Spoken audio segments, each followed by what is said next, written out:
কিন্তু আজকের সরকার এখন পর্যন্ত একটা দ্বিধা দোলাচলের মধ্যে আছে সরকার কোন পথে হাঁটবে।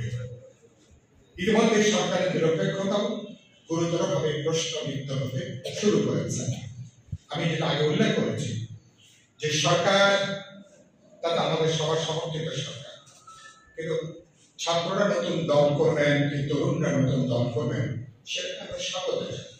যে কোনো নাগরিকের নতুন দল করার প্ল্যাটফর্ম করবার গণতান্ত্রিক অধিকার আছে, তারা দল করবেন, কিন্তু সরকারে থাকবেন।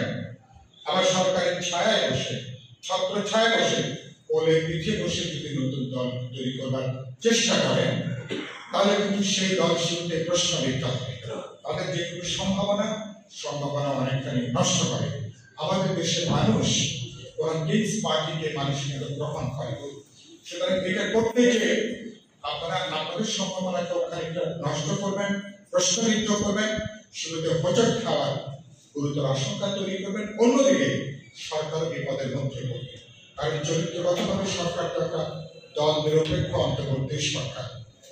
সুতরাং সেই আর সরকারের নিরপেক্ষতা যদি প্রশ্নবিদ্ধ হয় তাহলে এই সরকারের অধীনে আগামী জাতীয় নির্বাচন করা যাবে কিনা সেই প্রশ্ন কিন্তু বড় হয়ে উঠবে, এবং তখন রাজনৈতিক দলগুলো নতুন কোন অন্তর্বর্তী সরকারের দাবি তুলবে কিনা অথবা তত্ত্বাবধায়ক সরকারের দাবি তুলবে কিনা সেই প্রশ্ন কিন্তু আজকে না হলে কালকে, কালকে না হলে পরশু অনেক বড় হয়ে কিন্তু দেখা দিতে পারে। এটা আমাদের জন্য, এটা সরকারের জন্য ভালো কথা না। আমি ইতিমধ্যে বলেছি আমরা এই সরকারের অধীনে নির্বাচন করতে চাই। সে কারণের জন্য সরকারকে তার দল নিরপেক্ষ চরিত্র অক্ষুণ্ণ রাখতে হবে। সরকারকে বিশেষ করে মতাদর্শ, বিশেষ করে রাজনৈতিক পক্ষপাতদুষ্টতা হওয়ার যে ঝুঁকি, সেই ঝুঁকি সরকারকে এড়িয়ে চলতে হবে। আর আমরা ইতিমধ্যে আমরা যেগুলো বলেছি যে আপনারা মেহরবানি করে ঘর পড়ার মধ্যে আলো পড়া দেওয়ার জন্য চেষ্টাটা যেন না করে। মানুষ তাকিয়ে আছে জাতীয় নির্বাচনের জন্য। আপনি এখন স্থানীয় সরকারের নির্বাচনের পায়তারা মানে নতুন যারা রাজনৈতিক দল করতে চায় তাদের জন্য একটা জমিন তৈরি করে দেওয়া এবং পরাজিত পথে ফ্যাসিস্ট শক্তিকে নতুনভাবে রাজনৈতিকভাবে পেছনের দরজা দিয়ে পুনর্বাসন করবার যে তৎপরতা, এই তৎপরতা দেশের সচেতন মানুষ গ্রহণ করবে না, রাজনৈতিক দলগুলো তৎপরতা গ্রহণ করবে না। মেহরবানি করে এগুলো বন্ধ করবেন। সিরাতুল মুস্তাকিমে হাঁটেন, মানে সোজা রাস্তায় হাঁটেন। আপনাদের এখন পর্যন্ত 3-4টা গুরুত্বপূর্ণ কাজ। বাজারটা নিয়ন্ত্রণ করবেন। যদি বাজার নিয়ন্ত্রণ করতে না পারেন তাহলে আমি ইতিমধ্যে বলেছি মানুষের জীবনে যদি স্বস্তি, যদি শান্তি না আসে তাহলে সংস্কারের কোনো বড়ি মানুষ কিন্তু হজম করতে পারবে না। কারণ তো ক্ষুধার্ত পেটে তার পেটের চামড়া, পিঠের চামড়া যদি এক হয়ে যায়, এই মানুষকে যত এখন রূপান্তর বা সংস্কারের কথা বলেন মানুষ কিন্তু এইসব প্রস্তাবনা মানুষ কিন্তু গ্রহণ করতে পারবে না। তাহলে মানুষের বাজারটা নিয়ন্ত্রণ করেন, তাকে শান্তি স্বস্তি তাকে দেওয়ার ব্যবস্থা করবেন এবং জাতীয় ঐক্যমত্য কমিশন যেটা হয়েছে আলাপ আলোচনা করে আমরা সংস্কারের পথে নির্বাচনের যে জাতীয় নির্বাচনের ব্যবস্থা সে ব্যাপারে উদ্যোগ গ্রহণ করবেন। গত 15 তারিখে জাতীয় ঐক্যমত্য কমিশনের প্রথম সভা হয়েছে রাজনৈতিক দলগুলোর সাথে। আমাদের ওই ঢাকাতে একটা বড় সমাবেশ ছিল, এই জন্য আমাকে আগেই বক্তব্য রেখে মাঝে মাঝে আমি উঠে গিয়েছিলাম।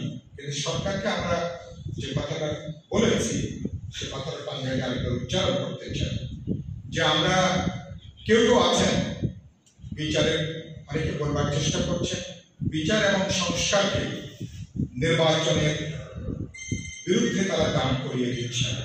আমি সেখানে উল্লেখ করেছি সেই সভাতে যে প্রতিটা রাজনৈতিক দল যারা আমরা অভ্যুত্থানে যুক্ত ছিলাম প্রত্যেকে আমরা গণহত্যার বিচার চাই, এটা নিয়ে কোনো প্রশ্ন নেই। কিন্তু সরকারকে বিচার সম্পন্ন করে যেতে পারবে না। সরকার বিচারের ব্যাপারে প্রাথমিক ভিত্তিতে সরকার তৈরি করে দিয়ে যেতে পারে এই সরকার আমাকে। পরবর্তী নির্বাচিত সরকার, পরবর্তী পার্লামেন্ট যারা পরবর্তী ক্ষমতা আসবেন এই গণহত্যার বা 16 বছর অপরাধের বিচারিক কার্যক্রম তারা এগিয়ে নেবেন। এটা সবার ইতিমধ্যে প্রত্যেকে আমরা কিন্তু অঙ্গীকার আবদ্ধ দেশবাসীর কাছে। 2 নম্বর হচ্ছে সংস্কারের প্রশ্ন। ইতিমধ্যে বিপ্লবী ওয়ার্কার্স পার্টি 10 বছর আগে থেকে, গণতন্ত্র মঞ্চ আমরা 2.5 বছর আগে থেকে, আর বিএনপির সাথে যুগপৎ আন্দোলনে আমরা যুক্ত হওয়ার পরে বিএনপির সাথে আমাদের যে 30 দফা সমঝোতা, সেখানে আমরা পরিষ্কার করে বলেছি আমরা যে আমরা অনেকগুলো সংস্কারের প্রস্তাবনা ইতিমধ্যে আমরা কিন্তু হাজির করেছি। কেন এটা দিয়েছি? পুরনো জমানায় কিন্তু আমরা ফিরতে চাই না। যে ব্যবস্থা আওয়ামী লীগের মতন একটা দলকে ফ্যাসিবাদী দলে পরিণত করে, যে ব্যবস্থা একটা ব্যক্তি হাসিনাকে একটা কর্তৃত্ববাদী স্বৈরশাসকে পরিণত করে, তাহলে সেই জমানা আমরা কেউ চাই না, আমরা সেখানে কেউ ফিরতে চাই না। হাসিনার এই স্বৈরতার উৎস ছিল ওই সংবিধান। সংবিধানকে আমি প্রায় বলতাম, নারীকে পুরুষ আর পুরুষকে নারী বানানো ছাড়া বাংলাদেশের সংবিধান প্রধানমন্ত্রীকে প্রায় একচ্ছত্র ক্ষমতা দিয়েছে। তাহলে এই ক্ষমতা বন্ধ করা দরকার, এই ক্ষমতার কোনো দৈর্ঘ্য প্রস্ত নাই। তাহলে সেজন্য আমরা বলেছি সংবিধানের অনেকগুলো গণতান্ত্রিক সংস্কার লাগবে, প্রধানমন্ত্রীর ক্ষমতাকে সীমিত করতে হবে। এক, আমরা বলেছি রাষ্ট্রপতির সাথে প্রধানমন্ত্রীর ক্ষমতার ভারসাম্য লাগবে। 2, আমরা বলেছি নির্বাহী বিভাগের সাথে বিচার বিভাগ এবং আইন প্রণয়নী বিভাগের একটা যৌক্তিক ভারসাম্যমূলক সম্পর্ক লাগে। সকল সাংবিধানিক প্রতিষ্ঠান, সকল গণতান্ত্রিক প্রতিষ্ঠানকে তাদেরকে শক্তিশালী করব এবং এর মধ্য দিয়ে একটা দায়বদ্ধ গণতান্ত্রিক ব্যবস্থা তৈরি করব। প্রধানমন্ত্রী থেকে শুরু করে সকল পার্লামেন্ট সদস্যরা প্রত্যেকে জবাবদিহিতার মধ্যে আসবেন। আপনারা যদি আমাকে ভোট দিয়ে থাকেন, যিনি প্রধানমন্ত্রী বা মন্ত্রী হবেন, জনপ্রতিনিধি হবেন, তাকে প্রশ্ন করার অধিকার যে কোনো ভোটারদের আছে। এটা বহু আগেই, প্রথমে যখন 1871 সালে প্যারিসের শ্রমিকরা যখন প্রথম প্যারিস কমিউন তৈরি করে, প্যারিস কমিউনে অল ব্যাক সিস্টেম, নির্বাচিত জনপ্রতিনিধিদেরকে ভোটাররা ইচ্ছা করলে আবার তারা ফিরিয়ে আনতে পারে। তারা যদি তাদের ম্যান্ডেট না রাখতে পারে, ভোটারদের আস্থা তারা যদি রাখতে না পারে, তাহলে ভোটারদের একটা গুরুত্বপূর্ণ অংশ যদি এমপি সাহেবকে ফিরিয়ে আনতে চায় যে তিনি এখন থেকে আর এমপি নন, তাহলে সেই উদ্যোগ ভোটাররা গ্রহণ করতে পারে। আমরা বলেছি এই ব্যবস্থা চালু করবার জন্য। একই সঙ্গে আমরা বলেছি এমপি সাহেবরা কেবল আইন প্রণয়ন করবে, তারা কম আর টিনের ভাগ বাটোয়ারা আর উন্নয়নের নাম করে তারা এই কাজগুলো স্থানীয় সরকারের কাজ। আইন প্রণেতারা কেবল আইন প্রণয়ন তারা করবে। তাহলে কিন্তু পার্লামেন্ট নির্বাচনের যে বিরোধ প্রতিযোগিতা অনেকখানি বন্ধ হয়ে যাবে। আমরা এই ধরনের সরকারকে বলেছি সেটি যে আপনারা এই লক্ষ্যটা হাঁটেন, আপনারা দাঁড়াবেন কোথায়? ন্যূনতম ঐক্যের জায়গাটা যেখানে সেখানে আপনারা দাঁড়াবেন, সেখানে দাঁড়িয়ে আলোচনা করে কিছু সিদ্ধান্ত আছে আমরা আগামী 2-3 মাসের মধ্যে গ্রহণ করতে পারবো। আর সংবিধান সংস্কার থেকে শুরু করে মধ্যমেয়াদী দীর্ঘমেয়াদী যে পরিবর্তন সংস্কার, সেগুলোর ব্যাপারে আমরা একটা বোঝাপড়া, নতুন একটা সমঝোতা, একটা সনদ, নতুন একটা ব্যবস্থাপনা যদি আমরা তৈরি করতে পারি, পরবর্তী পার্লামেন্টের জন্য সেটা আগে বাধ্যতামূলক, পরবর্তী নির্বাচিত সরকার সেই কাজগুলো তারা এগিয়ে নেবে।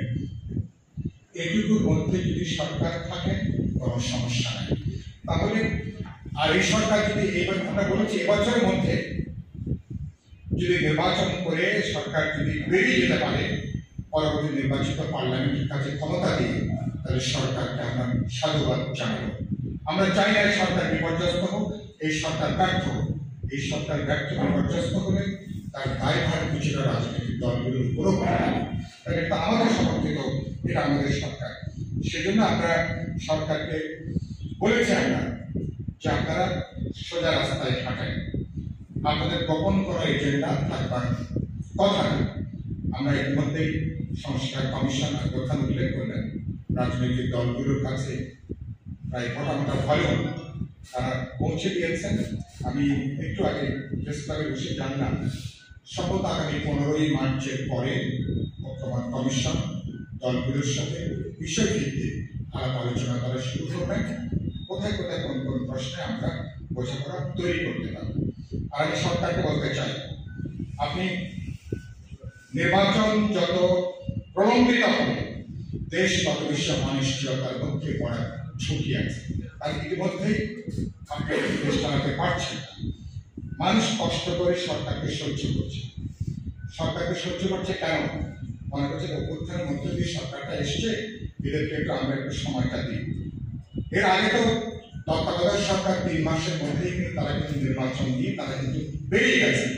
ইতিমধ্যে আপনাদের 6 মাসের বেশি পার হয়েছে, আর 6 মাসের বেশি আপনাদের লাগার কথা না। সরকার এক ধরনের প্রস্তুতি আছেন। নির্বাচন কমিশন ইতিমধ্যে তারা খসড়া ভোটার তালিকা প্রণয়ন করেছেন, বাড়ি বাড়ি যে ভোটার তালিকা তারা চেক করেছেন। কেউ যদি বাদ যেয়ে থাকেন সেটাও 1-2 মাসের মধ্যে কাজগুলো করা সম্ভব। বাকি আছে প্রশাসনিক প্রস্তুতির যে বিষয়গুলো তারা সম্পন্ন করবেন। আমরা যদি রাজনৈতিক সদিচ্ছা থাকে তাহলে কিন্তু এমনকি আগামী ডিসেম্বরের আগেও জাতীয় নির্বাচন অনুষ্ঠান করা সম্ভব। এখন নির্বাচন করলেই কি দেশের সংকটের সমাধান হবে? সেজন্য আমরা বলেছি নির্বাচনের আগে আমরা গোটা বলেছি রাষ্ট্র, সরকার, সংবিধান, প্রশাসন, তার বিচার বিভাগ, আইন প্রণয়ন বিভাগ থেকে শুরু করে সমাজের সর্বস্তরে কোনো একটা সংস্কার কমিশন তৈরি হয়েছে। প্রতিটা জায়গায় আমরা গুরুত্বপূর্ণ পরিবর্তন চাই। তার অধিকাংশের ব্যাপারে আমাদের মধ্যে অগ্রগতির জায়গা আছে। সরকারের কাজ হচ্ছে প্রজ্ঞা দূরদর্শিতার পরিচয় দিয়ে এই কাজগুলো সম্পন্ন করা। সরকারের যদি নিরপেক্ষতা যদি বজায় থাকে অনেক দূর পর্যন্ত যাওয়া সম্ভব। আর সরকার যদি বিশেষ কোনো দিকে তারা যদি ঝুঁকে পড়ে তাহলে হবে কি, যে কাজগুলো করা যেত সেই কাজগুলো হয়তো বা করা সম্ভব হবে না। সেজন্য আর সরকারের যে বিপদগুলি যত দিন যাচ্ছে আপনি খেয়াল করছেন, ভারত এখনো পর্যন্ত তারা আমাদের বাংলাদেশের অভ্যুত্থানের বিরুদ্ধে এখনো তারা তৎপর। হাসিনার পরাজয়কে মোদী সরকার নিজের পরাজয় হিসেবে বিবেচনা করছে।